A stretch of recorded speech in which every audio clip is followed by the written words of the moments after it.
We are not born with fixed personalities as such. And why is this important? This is important because this allows us to grow, evolve, learn from our mistakes, learn from our past, and become who we want to be. You see, when we're born with innate drives, like the drive to survive, to be cared for, to be nourished and accepted by our tribe. And this makes sense, doesn't it, from an evolutionary point of view? Because if we were born with a fixed way of responding to stuff, then we wouldn't be able to adapt as easily to our environment. So how we grow and adapt to our environment is conditioned into us once we're out of the womb. But this conditioning actually starts earlier. Can you believe that it starts in the 3rd trimester when we're in the womb? I find this fascinating. So by the 3rd trimester, a baby, a fetus, is a fully sensory being, and it is at one with the mother.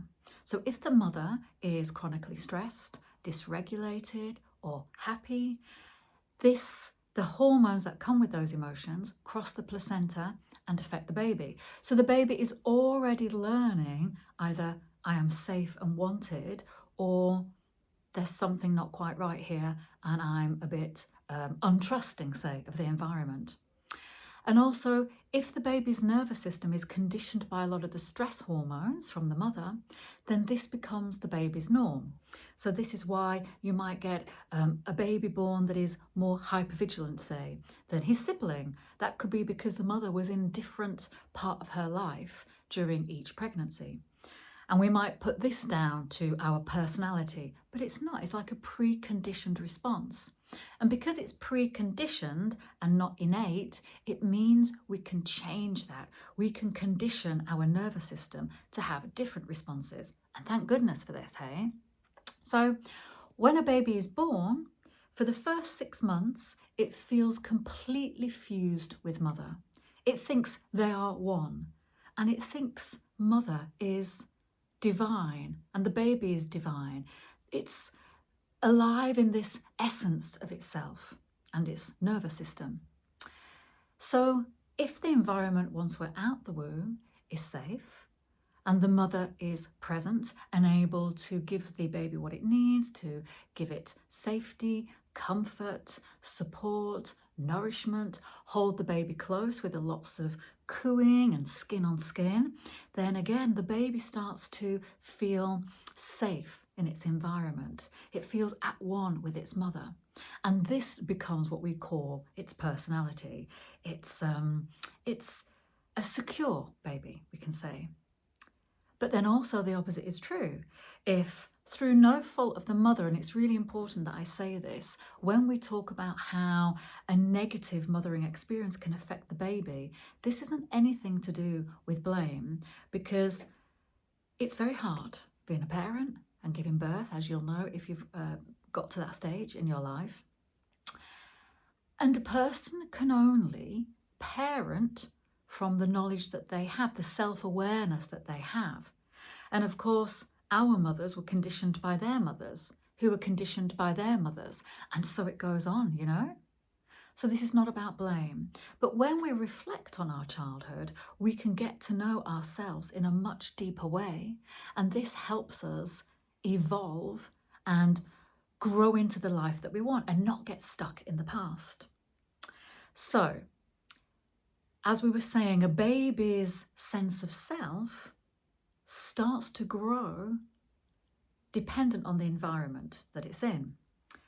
And when we get to a toddler stage, this is where, in an ideal parenting family situation, the toddler is allowed to individuate. The toddler is allowed to express him or herself within safe boundaries, so it's not going to hurt itself. And so, you know, the caregivers, they give the child the space to be able to do this. And many of us, though, we grow up without the freedom to express ourselves. And we might have our basic needs met, like we might have clothes on our back, food put on the table, and someone always at home when we get home, say, from school, once we've got to that stage. But what about the warm, loving expressions in a mother's face? What about lots of skin-on-skin contact when a baby is very, very young? I know that I was born in the 70s, and it was common at that time for the babies to be taken away from the mothers when the mother was in hospital and put in a room full of other babies. Now, really, when we think about it, that's quite cruel. The baby, for the first 6 weeks at least, should be fused with the mother. This is what our evolution has instilled with us. So in our culture, we tend to think, put the baby in its own room, get it into a routine. I know this is what I did with my children because that's what my mum did with me. And when I was rearing my children, the book at the time was Gina Ford. You've maybe heard of it, maybe you haven't, but it was all about getting the baby to sleep in its own room straight away. And I did that with my first child, but not my second. And oh my goodness, I regret ever picking that book up because it stopped me. I was a very insecure mother, so I wanted to be told what to do. And I trusted this book because it was like #1 in the parenting list at the time. But actually, I wish I'd just held my baby close for a lot longer than I did. But anyway, maybe that's a different podcast. But the point is that all these experiences are developing what we call our personality. But as I hope you can start to see, these are conditioned responses. So what our personality becomes our survival instinct, our survival response. So for myself, I've just got some notes here. I'm just going to change over. So for myself, I'm so pleased that I'm not a fixed personality because I didn't like me much when I was younger. And I used to think that my personality was fixed. So my story is that I suffered from depression. I'm just going to move my notes over because they're a little bit too far away from me. I suffered from depression. I suffered from disconnection and disassociation from my feelings. I've mentioned in previous videos that I suffered with a big traumatic event in my childhood, as well as having a distant relationship with my mother. And at the time, my emotions were going to overwhelm me because I couldn't do anything because I was a child. So I couldn't ask to be taken out of the situation, or I didn't have any control, or so I thought. So my body, my nervous system, put me into a freeze response. So this led to me growing up to feeling complete lack of sense of self, like I was always pretending, like I had a big hole in my body. I didn't realise that this was a mother-shaped hole, if you like, a mother wound, which I'm going to talk about in a different video. And also just the stress in my body of being put in a situation that I couldn't get myself out of. So my body went into a freeze response. Now, because this affected my life, it made me into a judgmental person. It made me jealous. It made me mean-spirited in many ways because I looked at other people and thought, why have they been born with a nice personality, a personality that seems lighter, happier, able to just enjoy life and go out and get what they want. And I'm stuck with this personality that I feel empty, I feel depressed. I used to call myself a sad soul. And I thought, well, there's no hope for me, there's no point in living. And as I have shared in previous videos, I tried to kill myself a couple of times because I thought, well, there's nothing I can do about this situation. I am never going to be happy. So when I started to go down a more spiritual path, and I use that word unwillingly, really, because spirituality means something different for all of us. What I mean really is authentic living. So when I started to try and look into this happiness, and I started meditating, and I studied Buddhism for a while, I started to look for answers. And when I learned that which I'd thought was me, this fixed personality, was no such thing, it was like, ah, yes, there's hope for me. I've come home. And I learned that there's two selves that are living in my life. There's the protective self, the conditioned self that I've just talked about. And then there's also this self that is connected to a higher wisdom. It's an essence that is born into every single human being on this planet. It's connected with our life force and our potential. If you imagine, say, a big circle, that is our full human potential, this big ball, what we remember and what we've been conditioned into thinking is us is just one tiny aspect of this whole potentiality. So if I go around thinking I am just that one slither of me, then what about the rest? What about all the life force that has this drive to evolve, to create, to experience, to grow, to learn? I'm not connected with that at all. And I think this is what leads us to our stress, our anxiety, our suffering, and then we start blaming other people. Like I said, I was very judgmental because I wasn't living my life. I was judgmental about other people living their life. Or another thing, rather than turn it on ourselves, some people choose, not consciously, but they start blaming the world. It's because of this government, it's because of this political party, it's because of that. Rather than thinking, actually, it's because I have no idea who I am and I'm not connected to self. So these two realizations for me were like gold dust. It gave me then the freedom to think, okay, so I've got this awareness. Now I can do practices to help me become some other version of me. And I don't even, I don't know what that is now, do I? Because that's the whole wonderful bit about this. We are free to evolve into whatever we want to be, whatever we want. Our desires change. When children are young, they want to be, I'm just going to say, train driver, nurse, I don't know, astronaut. And then as we get older, what we want out of life hopefully evolves and changes. We realise that it's not about materialistic things. It's not about just having the right partner. It's about authentic living in us, and then the rest will flow into our life. So how do we do this then? How do we start to live a more authentic, honest life? Well, so there's two main things really. Firstly, there's awareness.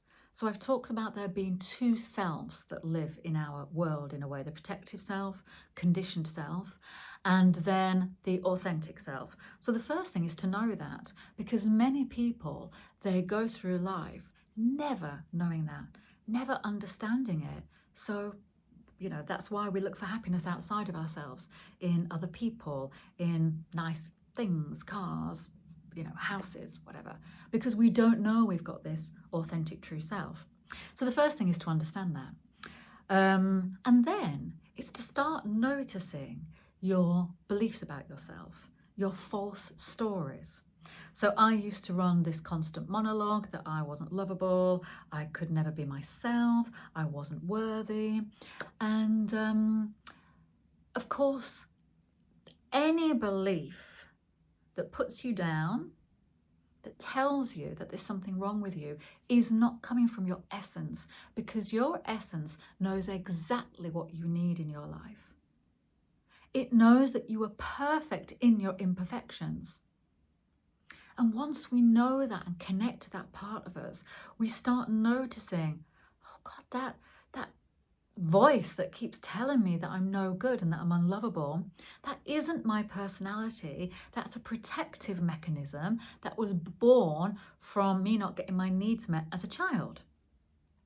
And we can start to break this down and understand it. And then the job is to start interrupting that loop. So I remember doing this intensely, maybe only a year ago. Every time I had a negative view, I would just stop. I would say, there's that negative story again, or I would just breathe, or I would tune into my authentic self that I'd started to nurture. But you have to break the loop. You have to replace that story. So that's the first thing.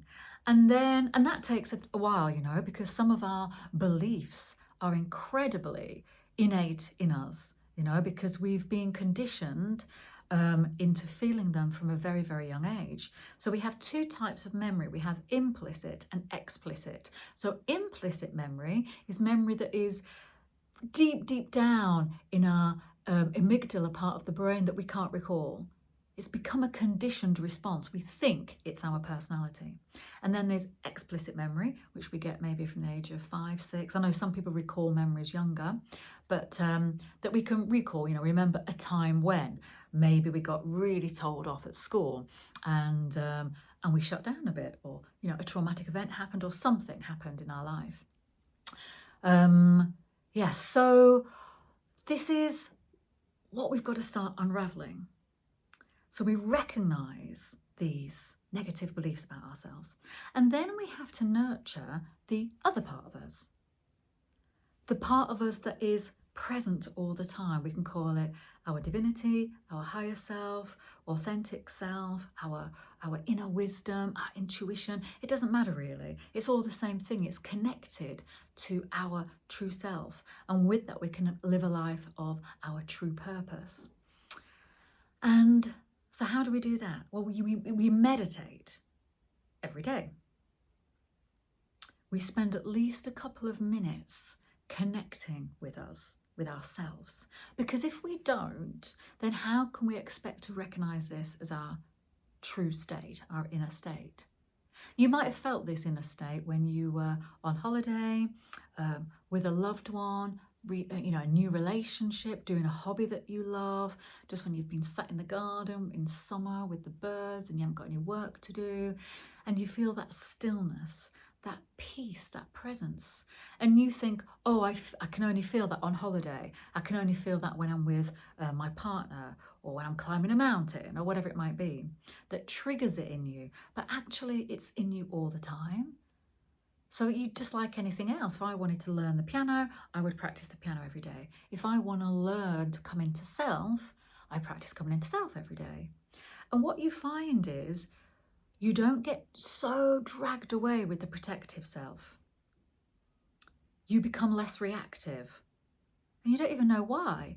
You know, say my teenage son is winding me up and I used to really take the bait quickly and rah, you know, and now I don't feel as reactive. And I haven't particularly worked on that. I've just worked on connecting with me more. And the side effect of that is I'm less stressed, I'm less anxious.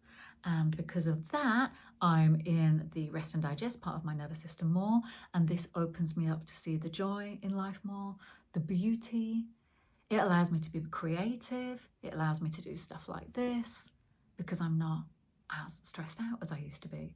And none of this would be possible if I had a fixed self, a fixed personality.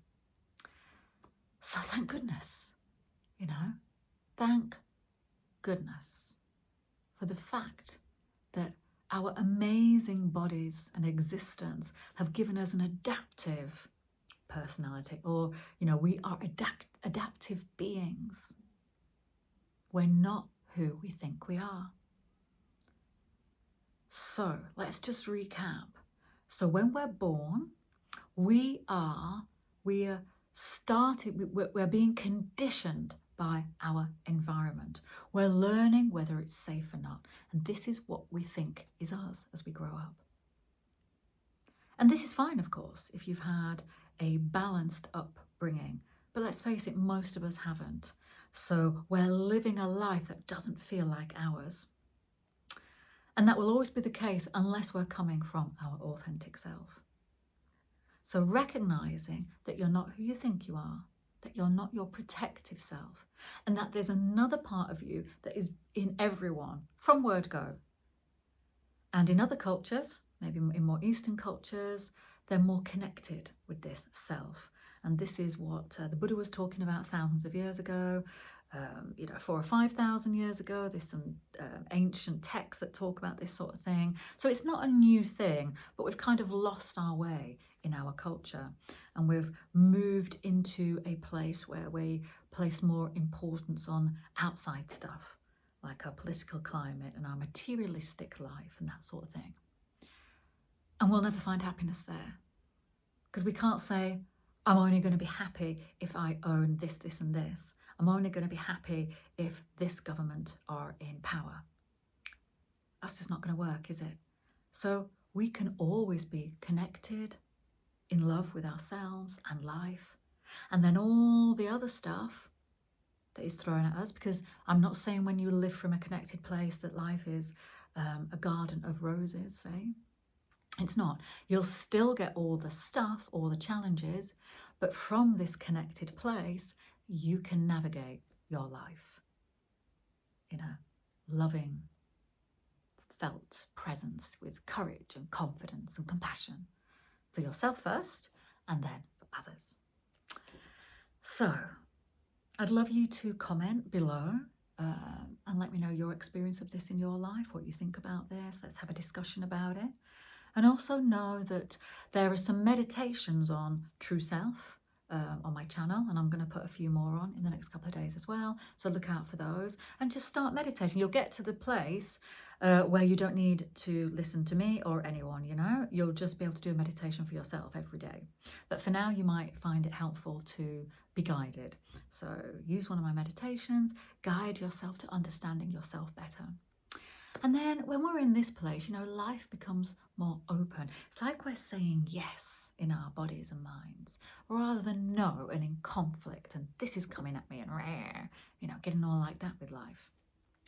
So yeah, please reach out, and also know that I work with people one-on-one. I help people really see this in relation to their stories, because I know it's hard when you're in your own stuff.